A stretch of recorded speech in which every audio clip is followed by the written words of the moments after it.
കിഴക്കിൻ്റെ പാതുവ എന്നറിയപ്പെടുന്ന ചെട്ടിക്കാട് പള്ളിയിൽ വിശുദ്ധ അന്തോണീസിൻ്റെ ഊട്ടുതിരുനാളിന് കൊടികയറി.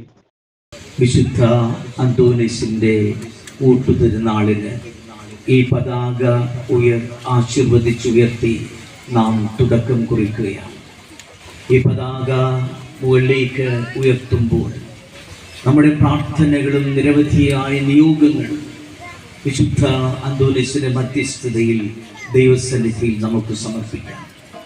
അത്ഭുത പ്രവർത്തകനായ വിശുദ്ധ അന്തോണീസ് നമ്മുടെ ക്രിയാഭിലാഷങ്ങളെല്ലാം ദൈവസന്നിധിയിൽ എത്തിച്ച് ദൈവത്തിൻ്റെ കൃപാവരത്തിൻ്റെ സമൃദ്ധി നമ്മുടെ ഓരോരുത്തരുടെയും ജീവിതത്തിലേക്ക്, നമ്മുടെ കുടുംബങ്ങളിൽ, ഇടവകയിൽ, പ്രദേശത്ത് കൊണ്ടുവന്ന് തരട്ടെ.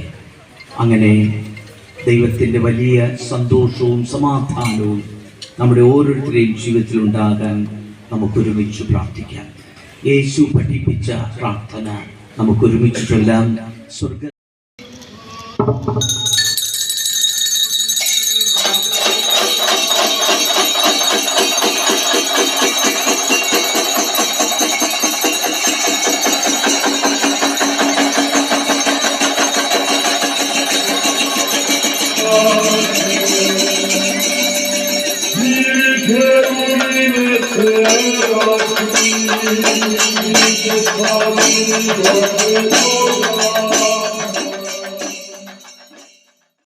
കണ്ണൂർ രൂപതാ മെത്രാൻ ഡോക്ടർ അലക്സ് വടക്കുന്നല കൊടികയറ്റം നടത്തുകയും മുഖ്യ കാർമ്മികനായി ദീപബലി അർപ്പിക്കുകയും ചെയ്തു.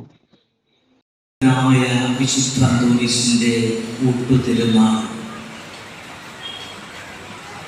ഭക്ത്യാദരപൂർവം ആശീർവദിച്ച കൊടി ഉയർത്തിക്കൊണ്ട് ഇതാ നാം തുടക്കമിട്ടിരിക്കുന്നു. എത്രയോ പതിനായിരങ്ങളുടെ പ്രാർത്ഥനകളാണ്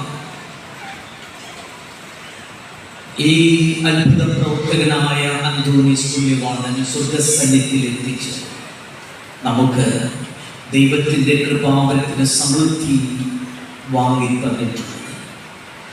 തീർച്ചയായും ഈ ഒരു തീർത്ഥാടന കേന്ദ്രത്തിൽ നാം ഓരോരുത്തരും വന്നടയുന്നത് വലിയ വിശ്വാസത്തോടും ശക്തത്തോടും കൂടെയാണ്.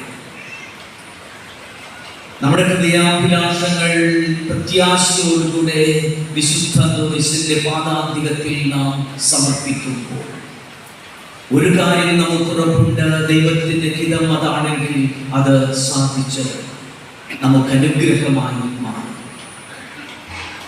ഞാനിന്ന് ഈ ഒരു ഊട്ടുതിരുനാളില് ഈ വിശുദ്ധ ബലിയിൽ നിങ്ങളോടൊപ്പമായിരിക്കുന്നത് നന്ദി നിറഞ്ഞ ഹൃദയത്തോടെ. 2023 മെയ് മാസം 1-ാം തീയതിയാണ് കോട്ടപ്പുറം രൂപതയുടെ അപ്പോസ്തലിക് അഡ്മിനിസ്ട്രറായി എളിയനായ എന്നെ നിയമിച്ചത്.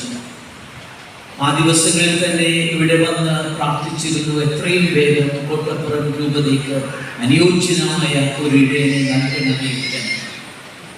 വിശുദ്ധ അന്തോണീസ് അത്ഭുതം പ്രവർത്തിച്ചു. ഈ ഇടവകയിൽ ശുശ്രൂഷ ചെയ്തിരുന്ന ഇടവക വികാരിയെ തന്നെ രൂപതയുടെ ഇടയനായി. ചെട്ടിക്കാട് ദേവാലയാങ്കണത്തിൽ എത്തിച്ചേർന്ന ബിഷപ്പിനെ rector reverend doctor Benny Vazhakkoottathil, സഹവികാരി ഫാദർ അജയ് പുത്തൻപറമ്പിൽ എന്നിവർ ചേർന്ന് സ്വീകരിച്ചു. മുത്തുക്കുടകളും വാദ്യമേളങ്ങളും മാർഗംകളിയും ടാബ്ലോകളും സ്വീകരണത്തിന് മിഴിവേകി. പതിനായിരങ്ങൾ പങ്കെടുക്കുന്ന ഊട്ടുതിരുനാൾ 14-ാം തീയതി ചൊവ്വാഴ്ചയാണ്. രാവിലെ 10:30 കോട്ടപ്പുറം രൂപതയുടെ മെത്രാൻ ഡോക്ടർ അംബ്രോസ് പുത്തൻവീട്ടിലിൻ്റെ മുഖ്യ കാർമ്മികത്വത്തിൽ പൊന്തിഫിക്കൽ ദീപബലിയും തുടർന്ന് ഊട്ടുസദ്യ ആശീർവാദവും. വിശുദ്ധ അന്തോണീസിൻ്റെ 3 തിരുശേഷിപ്പുകൾ ഇവിടെ സൂക്ഷിച്ചിരിക്കുന്നു. നാനാജാതി മതസ്ഥർ സന്ദർശിക്കുന്ന ചെട്ടിക്കാട് സെൻറ് ആൻ്റണീസ് ദേവാലയം ഭാരതത്തിലെ പ്രസിദ്ധ തീർത്ഥാടന കേന്ദ്രമാണ്. CJ Joy, city voice news bureau, north Paravur.